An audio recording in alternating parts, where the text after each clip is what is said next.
Mummy आज कौन item करछु? आज ना स्पेशल आज मो झीर बर्थडे पाई तार फेवरेट बिरयानी छी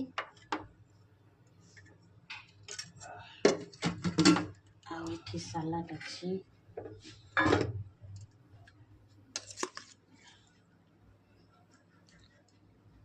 वाह बढ़िया है। तार फेवरेट चिकन पकोड़ा। इटा गोटे खुरमा बनी पनीर पोटल आ फूलकोबी पकईकी ना देखला स्ट्रक्चर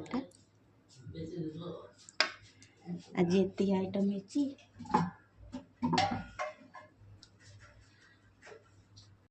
मो झीर आज बर्थडे से समस्ते मो झी को विश जनातु आ वीडियो लगे लाइक करिए और सब्सक्राइब भी करदे।